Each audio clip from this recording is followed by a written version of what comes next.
mais nível verde, mais nível FIO, a formação socioespacial, os marcadores das africanidades em Fortaleza, no estado do Ceará, né?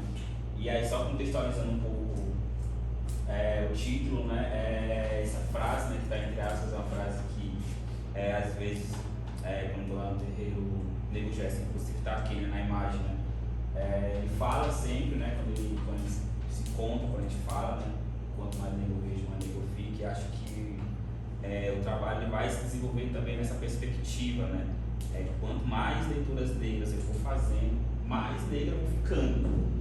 E aí vai cada vez mais se reconhecendo enquanto pessoa negra e também sujeito da pesquisa. Para início de conversa, né, saudar também aí os guias de luz, né, a Exu, né, que é de empresa de todas as trocas, intercâmbios, escândalos, transações, negociações, interações e a circulação de bens e produtos, né. Exu, o princípio dinâmica, comunicação, movimento, senhor da reciprocidade, da sociabilidade, todas as relações e mensageiro de todos os mundos. Exu fala todas as línguas, come tudo que a boca come, bebe tudo que a boca bebe, ordem a 10 horas do universo, faz o outro virar seco, o acerto virar ele.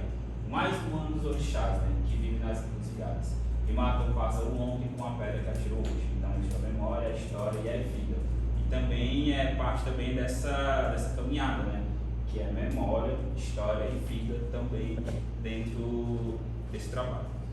Aqui nós temos o sumário, né, que está no TCC, né, do trabalho. Temos o capítulo 1, né, que é a introdução. Posteriormente, dentro do capítulo 1, temos o lugar de quem fala, né, que é um corpo de água, para posteriormente chegar, né, no capítulo 2 para falar sobre o Ceará de Pretos, né, uma outra narrativa geográfica, aí falar da formação socioespacial cearense, né, a falácia também da democracia racial, né, para aí chegar no capítulo 3 e falar sobre a Fortaleza, né, que eu estou aí, Fortaleza para Brancos e Favela para Pretos, o espaço urbano da capital do Ceará, que aí eu vou falar um pouco, né, sobre as cicatrizes que marcam a pele imóvel para a resistência, então essas desigualdades socioespaciais vivenciadas em vida dentro do espaço urbano, tá certo? E para quando chegar no capítulo 4, falar de fato dos marcadores das africanidades, né, da resistência da população negra, que aí tem o 4.1, que é o marcador 1, que é o corpo negro do professor de geografia em diáspora pela capital do Ceará, e o marcador 2, né,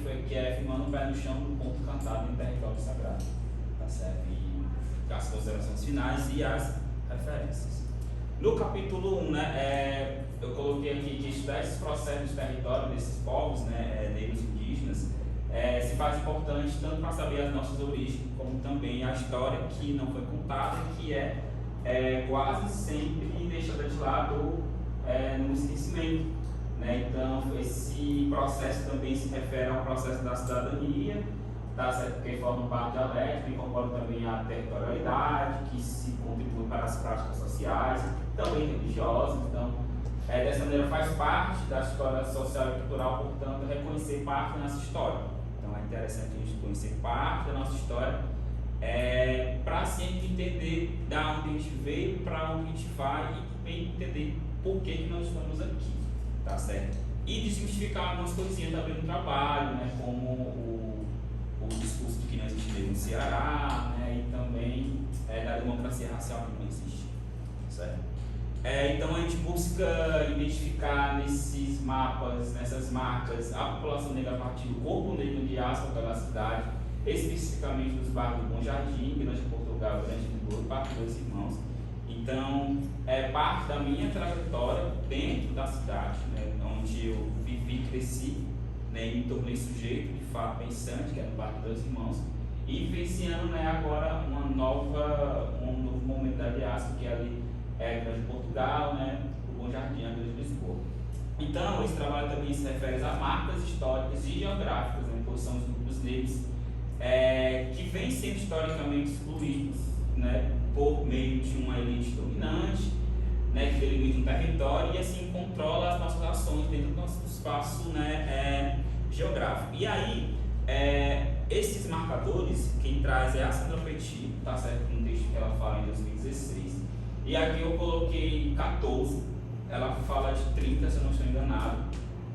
Esses aqui são os marcadores que aparecem de forma mais específica no trabalho, certo? Mas no decorrer de todo o trabalho, eu acabo falando diretamente, né, de todos os marcadores, como, por exemplo, a história do meu lugar de pertencimento, as práticas dos valores, as escrituras negras, né, as festas da minha infância de hoje, os ligados místicos, né, das territórios afromarcados, né, da negritude, dos racismos, né, das religiosidades pretas e também dos vocábulos da forma de falar.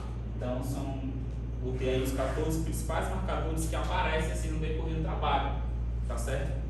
Nesse processo. A justificativa é discutir qual o papel da geografia, né, nas relações étnico-raciais, tendo em vista que existe uma baixa produção, podemos dizer assim, dos trabalhos de monografia dentro da graduação em geografia, tanto da licenciatura como do bacharelado daqui da UES, dentro do campus da API. Né? A pesquisa também se faz relevante porque fala do corpo negro pesquisador atuante nesse espaço que eu frequentei e que eu frequento ainda, como grupo de estudos, grupo de pessoas negras, eventos acadêmicos, centros acadêmicos, DCE, enfim, todos os processos aí que eu pude vivenciar, que vivenciam ainda na universidade, e compreender como é que esses marcadores das africanidades estão presentes dentro desse espaço urbano e como é que eles se relacionam, né? Como é que eles se relacionam com esse espaço. Aqui nós temos um mapa de localização, né, que é o corpo negro de diáspora, então nós temos o bairro do Parque dos Irmãos, onde eu vivi praticamente até ano passado, foi 30 anos praticamente dentro desse bairro, onde eu vi racismo, pessoas morrerem, pessoas sobreviverem, né, construir a minha vida. O bairro de Fátima, que é um bairro um pouquinho afastado das periferias, mas é o bairro onde eu me fiz enquanto professor de geografia, tá certo? E agora o novo momento da diáspora, né, que é o Bom Jardim, Grande Portugal e Grande Lisboa, que é onde estou morando atualmente, e é onde eu transito dentro dos territórios, né, da Umbanda, tá certo? Da Macumba, ali do Grande Bom Jardim. Então são os territórios agora que eu estou marcando, podemos dizer assim. E nosso objetivo geral é compreender o surgimento desses marcadores das africanidades, tá certo? A partir da diáspora, tá certo? Do corpo negro, tá certo? Em Fortaleza.